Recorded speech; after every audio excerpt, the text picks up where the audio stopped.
이번에 발표한 국가 비상사태가 어떤 의미를 지니고 있는지 좀 더 알아봅니다. 자, 김경일 기자.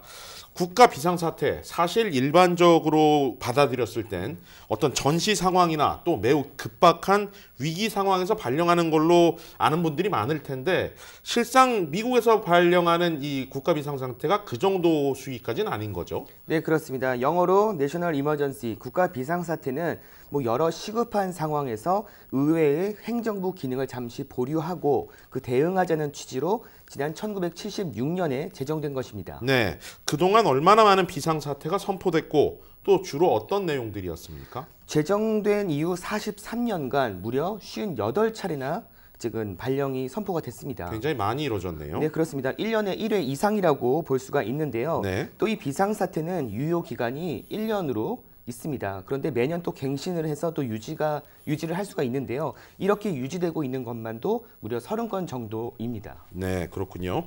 그렇다면 비상사태 선포와 동시에 트럼프 대통령이 가지게 되는 것, 그리고 이번 비상사태 선포를 통해서 트럼프 대통령이 노리고 있는 것 무엇입니까?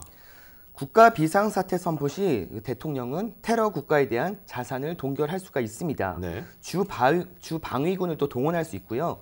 주요 군사 지휘관의 임명 그리고 해임 등은 법률이 정한 이 160개 항목의 이 막강한 이 권한을 행사할 수 있습니다. 굉장히 많네요. 그렇습니다. 앞서 말씀 또 드린 대로 의회 견제 기능을 건너뛰기 때문에 그 암묵적인 동의나 아니면은 전체적으로 충분한 이런 여론이 조성이 돼야만 이게 가능합니다. 그런데 이번에 트럼프 대통령이 선포한 이 비상사태는 결국 국경 장벽 건설이 목적 아니겠습니까? 네, 그렇죠. 네, 앞서 셧다운까지 불사했지만 결국 의회를 통해 얻어낸 이 장벽 건설 예산은 당초 트럼프 대통령이 목적한 그 58억 달러에 크게 못 미치는 한 13억 달러만 승인이 되면서 나머지 예산은 비상사태 선포를 통해 예산 재배정을 통해서 또 이뤄내겠다는 것입니다. 네, 그렇다면 어떤 예산을 얼마나 재배정하려는 것입니까?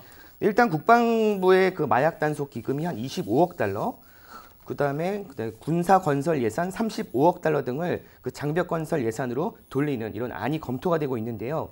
재배정되는 예산 규모는 당초 의회에 요구했던 57억 달러보다 많은 66억 달러가 될 것으로 보입니다. 네. 자, 바로 민주당 측이 이제 즉각적으로 반발하고 나섰고, 그리고 또 이제 법적 대응도 예상되고 있는 상황이죠. 네, 그렇습니다. 일단 비상사태 선포가 법으로 제정이 돼 있고 또 상원을 또 공화당이 장악하고 있어 의회 차원의 제동은 쉽지 않다는 전망이 나오고 있습니다. 그렇군요. 결국 소송을 통해 가처분이 내려지길 기대해야 하는 상황인데요. 결국 그럴 경우에도 대법원 판결까지 가게 돼 있는데 최근 대법원에서는 또 보수 성향이 이게 또 재편되지 않았습니까? 그렇죠. 캐버너 대법관이 지명되면서 네네, 보수 성향으로 재편됐죠. 그렇습니다. 그렇기 때문에 트럼프 대통령이 법적 논쟁에 대한 이런 부분이 발생할 것에도 자신감을 드러내고 있는 이유가 되고 있습니다. 네, 잘 알겠습니다. 김경일 기자였습니다.